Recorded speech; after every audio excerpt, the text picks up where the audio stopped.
Oh my word, Taysom, what do we have here? We had a little show match for ourselves.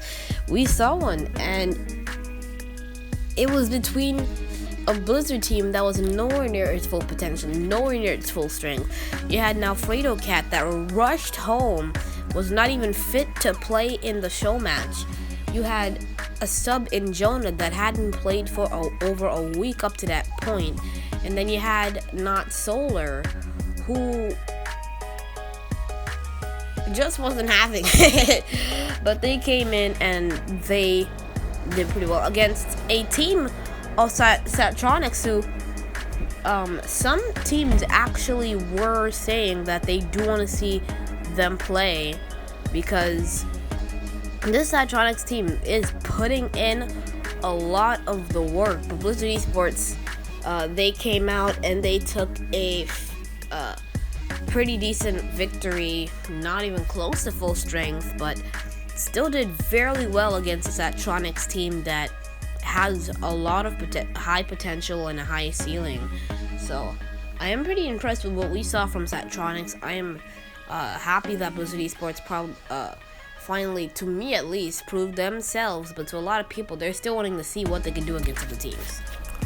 I wouldn't say Blizzard Esports really proved themselves. I just showed that they solidified that they have the potential to come against its new teams and show who is the big dog, who still is one of the best teams in the league for the past just about year by now, actually. But I mean, for a year, Blizzard Esports in this for a year, can you imagine that? And them winning almost every event. They've been in this for about 10.5 months now.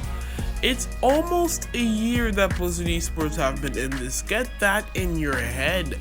Almost a year, and they have been fairly dominant. And by the time that it's been a year, the league wouldn't have even been started yet. It's going to be starting February the 27th. But Satronix, I like what I saw from them.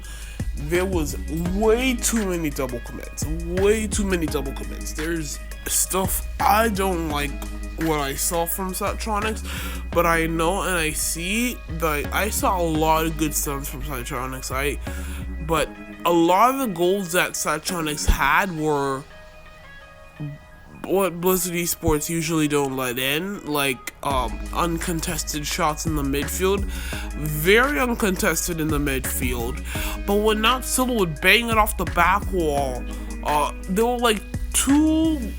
it was 3 times this happened, and 2 of those led to goals, where a person like Not Solar, maybe Alfredo Cat, will bang it off the back, like on top of the crossbar, over the goal, off the back wall, and 2 of the Satronix players will go flying after it, and it's gonna leave a wide open net for a player like Not Solar or Alfredo Cat. And I really like how Blizzard Esports are starting to use the back wall. Their backboard defense needs to be worked on, but when they're using the other team's back wall to get assists for their teammates, and to even get that for double taps, that is absolutely amazing. Not to mention, for Blizzard Esports, I feel like Jonah was peaking. He had some crazy plays. He had... You know what? Just roll the clips. Roll the clips. Gets beat by 2, but it's a double commit that leaves a dribble by Jonah around everybody. Jonah ties the game up in spectacular fashion. Play! That is unbelievable. Look how many people miss. 1, 2, and 3. Jonah, someone missed off the catch. Jonah forced to backflip and then do something with it. Alfredo Cat. I don't want to look after the catch. Looking for the right Jonah. Jonah gets the extra touch. Jonah does it all by himself in humane play to get the lead. Unbelievable! Jonah did what? Flip reset on the ground, lands, catch, and the extra touch. Jonah looked incredible that series. But you know what? That clip you just saw, Jonah tried to backflip into it off the pass from Not Solar. Little air dribble, and then try and get the extra touch to get into the net for the game winner. He actually tried to do that against Team Chrysos. Roll the clip. Right into Jonah. One-on-one. Jonah might have to get more touch. He does, but it's off target. That was on target. That is a potential game winner. So this might be a potential game winner! Not Solar! Battle right back!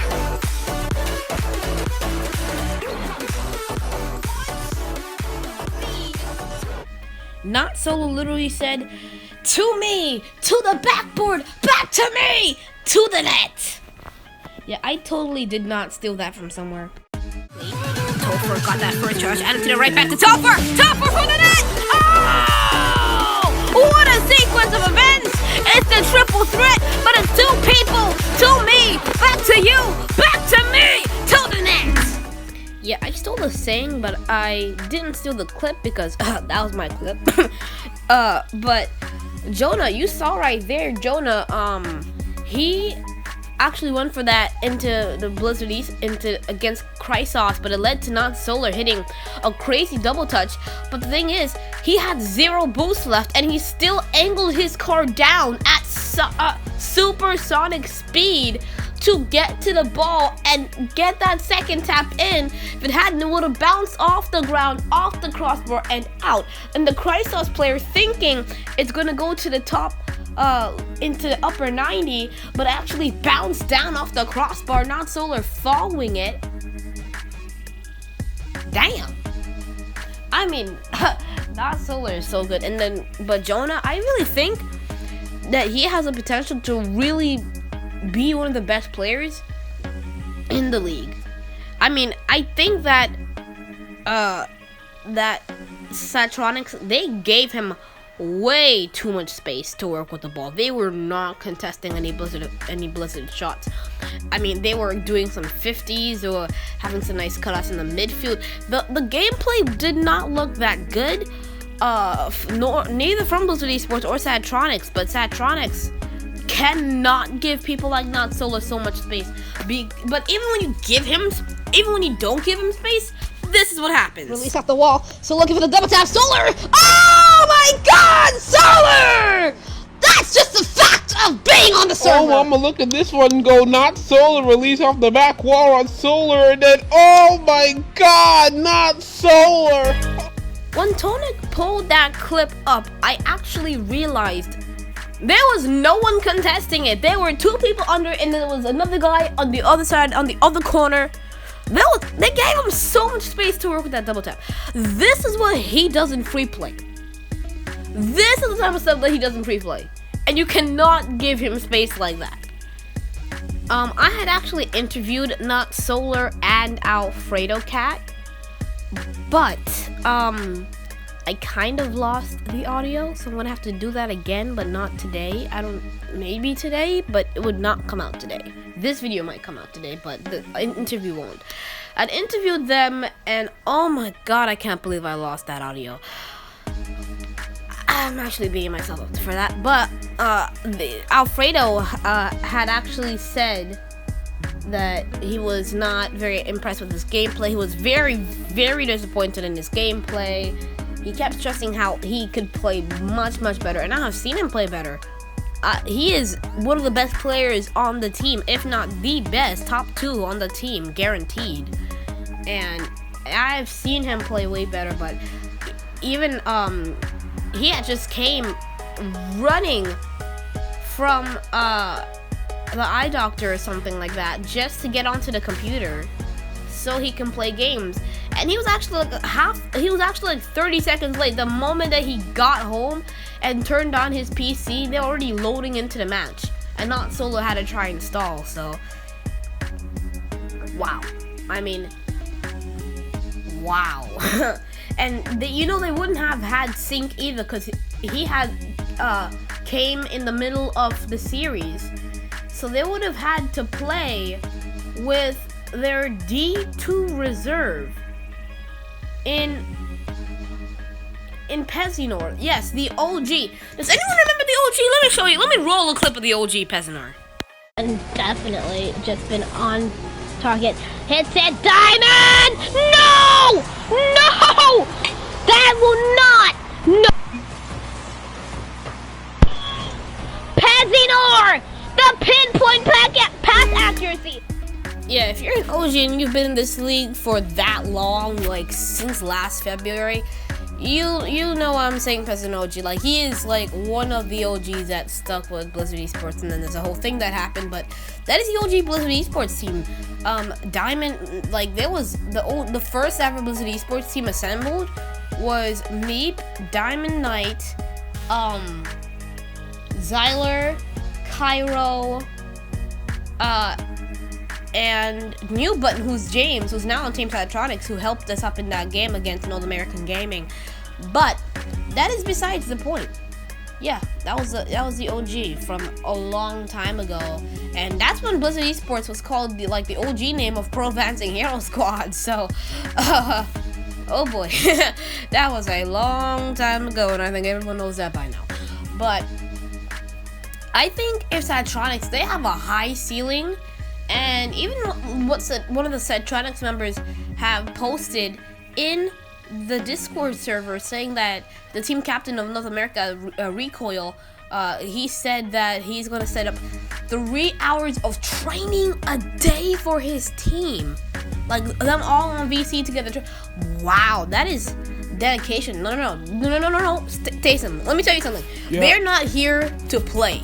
They're here to win. Oh yeah, and that's exactly what he wants to do. I mean, you can't really do anything else if you have the dedication for the game like these guys do on Blizzard Esports and Satronix and some of these other teams. If we get Team Lunar back, we'll definitely include Team Lunar straight into that. The dedication that we have from these teams in the game just to improve and get better is absolutely inspiring to a lot of people, not only in video games but also in real life. So that is absolutely amazing. I think that Satronix, with their ceiling, they could be a top dog. I interviewed some of the